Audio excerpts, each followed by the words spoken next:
Well, the DA is giving the new Johannesburg mayor exactly 48 hours to address allegations of fraud against him. Kabelo Gwamanda is accused of using a funeral scheme to defraud people.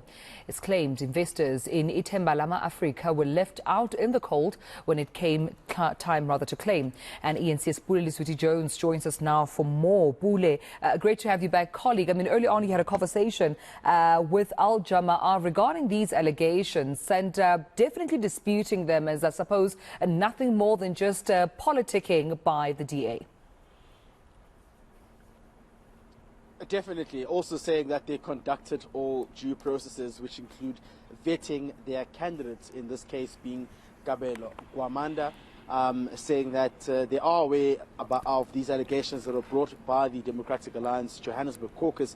However, they know that it's untested and that they have followed every due process in terms of their vetting processes that took place also by the other alliance partners, such as the ANC's SG as well, who reaffirmed and of course assured the Al Jamaah president, Mr. Khanif Hendricks, that all due process was followed. However, you would know the DA had given the party 48 hours, if I stand to be corrected, starting from Friday or Saturday, to respond to these allegations in a form of a media briefing or presser. But Al Jamaah is saying that will not be happening.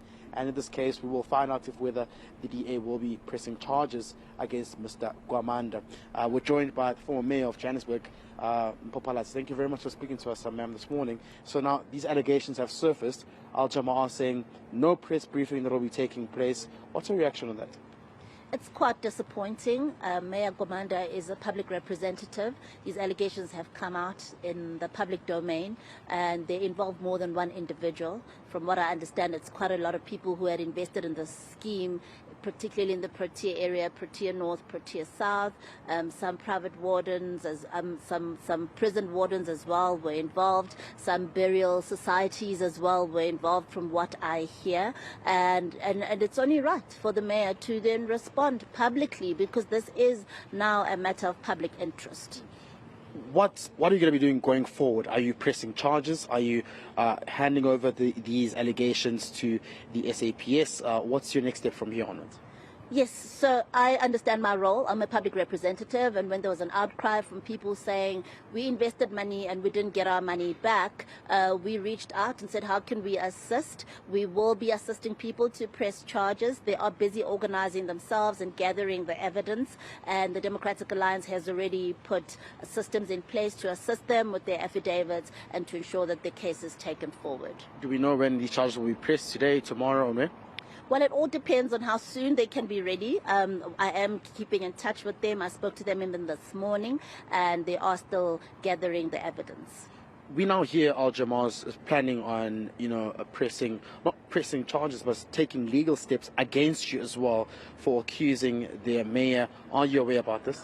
I've not accused the mayor of anything. These allegations did not come from me. They were brought to my attention by people who are asking to be assisted to get their money back. And as a public representative, I have taken it up. I am a member of this council. I also have concerns as to the caliber of person Councillor Gwamanda is. And now I hope that he will come out and just bring the public into confidence once and for all as to whether or not there is any validity to these claims. Will you present these allegations in council? I believe they're also supposed to institute an investigation or probe into this matter as well against the executive mayor. I have prepared a letter to the Speaker. I had hoped that I could send it to the Speaker once a case has been opened, but we'll see how things develop in the next few days. And how long have you known about this information?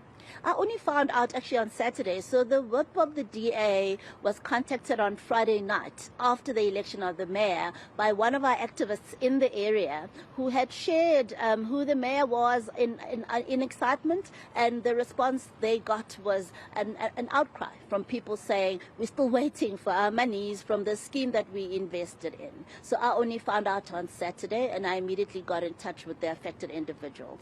And I asked this because Al Jamaah says this is petty politicking and that you're trying to bring among instability in the city, and that you were bitter that you were not elected as the mayor. This has nothing to do with politics. In fact, I congratulated the mayor after his election. We had a chat. He can confirm this. I have nothing against him as a person, but when community members say we've invested so much of our money into a scheme and we never got any returns, that is a matter of concern. When somebody is an executive mayor of the city of Johannesburg, they have to answer as to whether or not there's any truth to these allegations, and if they owe people money, they must pay them their money, but also they must be looked at as to whether they're fit for purpose or not. Do we know how much iThemba Lama Afrika owes some of these claimants, these people who are saying that they were owed their money and they haven't been paid as well? Well, I mean, there's big amounts that are being mentioned by the people I've spoken to. There's a lady who says she was supposed to get 25,000 Rand after having invested in the investment wing and the funeral cover wing, where for the investment wing, she says she joined with 1,000 Rand and she was contributing 500 Rand every month. And on the funeral side, she joined with 250 and she was contributing 100 Rand every month. All she got back, she says, was 4,000 Rand. She says they met her at a park and gave her 4,000 Rand in cash. She didn't sign anything. There was no paperwork. She was supposed to receive 25,000 Rand, she says. She only got that 4,000 Rand. They promised to come back to give her the rest. It never happened. She says something happened to the company and they were promised they will be given their money back. She's since had a bereavement and she was not able to claim against her funeral cover either. Well, thank you very much there, former Mayor of Johannesburg, Mpho Phalatse, just giving us a brief background of what transpired and what are the allegations here against Kabelo Gwamanda, saying that they will be pressing charges as soon as the affected parties can gather all that concrete information and evidence and solidified and presented before the law enforcement agency. Well, it'll be interesting to see how the rest of the day unfolds as I try to reach out to the affected parties and hopefully get their side of their response to get a sense of what really is going on here.